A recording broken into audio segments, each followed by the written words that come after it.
The Scream franchise has been going at it for quite a while now, and while most legacy franchises become flat out embarrassing by the 6th movie, this franchise has, by some miracle, managed to hold on. Scream is, at its core, a slasher film mixed with a murder mystery, but it's the meta aspect of the series that served it well. The characters here are aware of the tropes of horror movies, and that allows these films to engage with these tropes in a way that feels self-deprecating and fresh. The first Scream movie is a generic slasher film that plays into many of the tropes of the slasher film genre, but does so while playfully acknowledging that it's doing just that. Scream 5 is a legacy sequel to the original Scream, but the movie itself is aware of that fact. It mocks the very nature of legacy sequels, with the end reveal, spoiler alert, being that the antagonists are quite deliberately recreating the events of the original Scream. But the meta nature of Scream just barely disguises the fact that just because these movies are aware of their own crimes, it doesn't make them any less guilty. Scream 5 might lampoon on cash grab legacy sequels, but it doesn't change the fact that it ultimately is one. The original Scream might playfully tease tired horror film cliches, but it doesn't change the fact that it plays into each and every one of those tropes it so desperately wants you to believe it's better than. It doesn't change the fact that Scream has always been the cinematic equivalent of your douchebag co-worker who thinks they're not as big of a douchebag as others, cause in their own words, I know I'm not perfect. But while the Scream franchise has remained entertaining enough until today, Scream 7 feels like a turning point.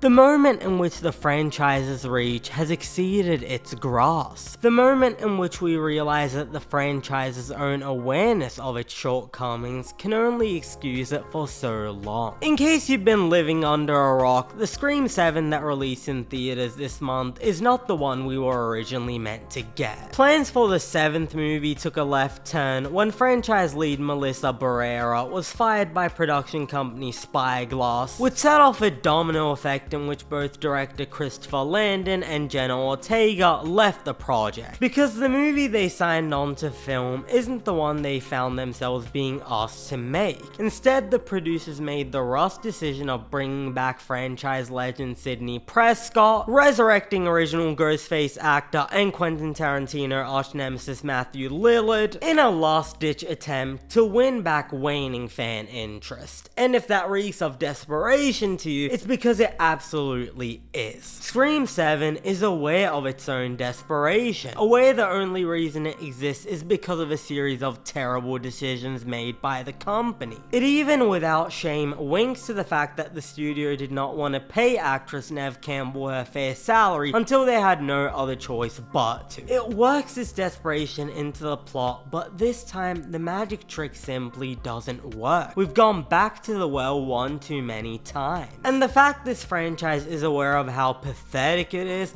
doesn't make it any less pathetic. Scream 5 hit on many of the same plot beats as the original just a few years ago, and we excused it because of its meta commentary on rehashed sequels. But while we are watching Scream 7, you'll realize it is guilty of the exact same thing. If Scream 5 was a soft reboot, then this is a soft reboot of a soft reboot. And if you have any standards as a moviegoer, you'll probably ask yourselves, how many times can we let them get away with this? And the answer will probably be no more. But if you thought bringing back Sidney Prescott and Stu Macher back to the forefront is as desperate as it gets, think again. Nothing here is more desperate than the decision to hire original franchise writer Kevin Williamson to not just pen the screenplay, but get behind the camera and direct the film. Writing and directing are two distinctly different jobs, and if you had any question about that fact, this movie definitely settles it. With the exception of a few delightfully gory kills, the whole movie is directed with the cinematic flair of a toothpaste commercial. But the only thing more offensive than the flat dull visuals is the truly god-awful acting, which can only be described as a spiritual successor to The Room. It also doesn't help the incredibly flat delivery when every conversation conversational scene feels like it was filmed in 20 different takes and then stitched together, which is probably how most movies do it, but the whole point of a movie is, you're not meant to feel it. I like to think I have some virtues as a moviegoer, but predicting where a plot will go has never been one of my greatest strengths. Things that people tend to find obvious, I get a bit of a kick out of. When I'm engaged in a movie, I'm simply getting swept up by its current, not actively trying to anticipate where it'll go next. But as the movie spends its first 30 minutes re-establishing Sydney and her overprotective motherhood, I automatically linked it to every overdone Legacy sequel I've seen before. To the point where I could auto-complete the rest of the movie and it will probably be a little better than this. Once again, the movie is aware of its deficiencies, but the movie's awareness of its own cynical, rehashed, low-quality nature doesn't change what this movie is: a plan B of a sequel. The break in case of emergency of Scream films.